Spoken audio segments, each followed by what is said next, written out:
SP, DM, OC, আইসিও সম্ভব হলে বদল করা উচিত।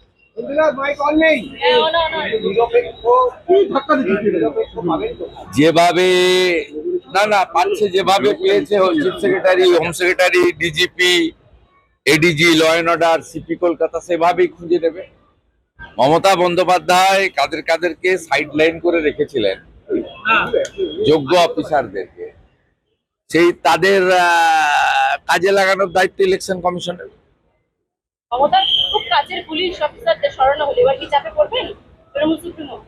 সে আমি কি পড়বেন আমি জানি না, কি পড়বেন কেন পড়বেন না আমার জানার দরকার। উনার মনের কথা আমি, উনার ব্যথা বেদনা যন্ত্রণা মান অভিমান স্বাভিমান আমি বলুন। আমি যেটা বলছি যে উনার যে সমস্ত পায়দাস লোকদের, স্থাবকদের উনি বসিয়েছেন, এদের দিয়ে নির্বাচন করা যায় না। এখনো পর্যন্ত বিচারাধীন, এই প্রশ্নটা বারবার উঠছে যে এখনো সেই প্রক্রিয়া চলছে। গতকালও নির্বাচন কমিশনার স্পষ্ট করেননি যে এই বিষয়টা কি হবে। ক্ষেত্রে আপনাদের না, আমাদের বক্তব্য আলাদা করে কিছু নেই। আমরা চাইছি বৈধ ভোটার ভোট দিন, যে দলেরই হোক, যে সমাজেরই হোক, যে ধর্মেরই হোক। যারা ভারতীয় তারা ভারতবর্ষের একটি গুরুত্বপূর্ণ প্রদেশ পশ্চিমবঙ্গ, তার যে গণতন্ত্রের মহোৎসব অনুষ্ঠিত হবে 23শে এপ্রিল এবং 29শে এপ্রিল, তাতে তারা অংশগ্রহণ করুক, এটা চাই। বাকিটা সম্পূর্ণভাবে নিয়ন্ত্রণ সুপ্রিম কোর্ট করছে।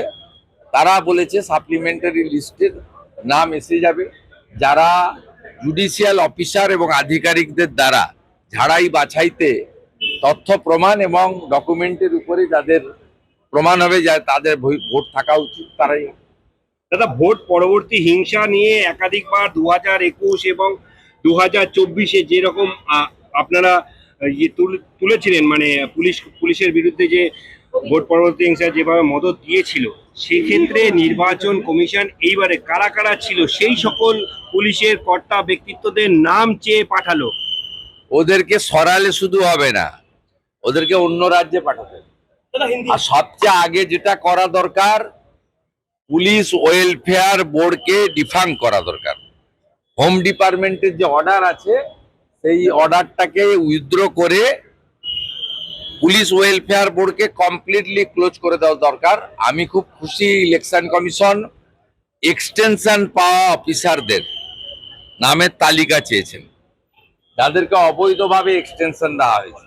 এর মধ্যে পুলিশ অফিসার অ্যাসোসিয়েশনের সভাপতি, সম্পাদক, কর্তা ব্যক্তিরা রয়েছে, যারা পোস্টাল ব্যালট জালিয়াতির কাজটা বিশেষভাবে করেন।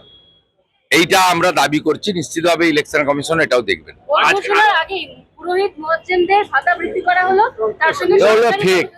টাকা তো পাবেন না। নিয়ম পরিষ্কার হচ্ছে, amount of benefit, number of beneficiary গতকাল বিকেল 4টের পরে বাড়ে না। অতএব এটা ডেলিভারি হবে না, এটা কেবলমাত্র মমতা ব্যানার্জির টুইট হয়ে রয়ে যাবে এবং তিনি একটা প্রতারণা করেছেন সকলের সঙ্গে। না, পাওয়ার কোনো প্রশ্নই নেই, পাওয়ার কোনো প্রশ্নই নেই যদি না সুপ্রিম কোর্ট ইলেকশন কমিশনকে বলে। দাদা, আজকে গ্যাসের যেহেতু সুপ্রিম কোর্টের অর্ডার আছে, সুপ্রিম কোর্ট যদি বলে সেটা এক্সেপশন হতে পারে। আজকে মমতা বন্দ্যোপাধ্যায় পথে নামছেন গ্যাস নিয়ে। আমি অনেক আগে বলেছি, মমতা ব্যানার্জি এবং তার যে টিমকে হরমুজ প্রণালী পাহারা দেওয়ার জন্য পাঠানো, মমতা ব্যানার্জিকে পাঠানো উচিত হরমুজ প্রণালী পাহারা দেওয়ার জন্য, যাতে ইরান সেখানে কোনো ভারতীয় তৈল বা গ্যাসবাহী আমাদের যে শিপ জাহাজ তাকে না আটকাতে। সব ড্রামাবাজি। মমতা ব্যানার্জির পেট্রোল ডিজেলের দাম অন্য রাজ্যের থেকে 10 টাকা এখানে বেশি। বিজেপিকে যেদিন আনবেন সেদিন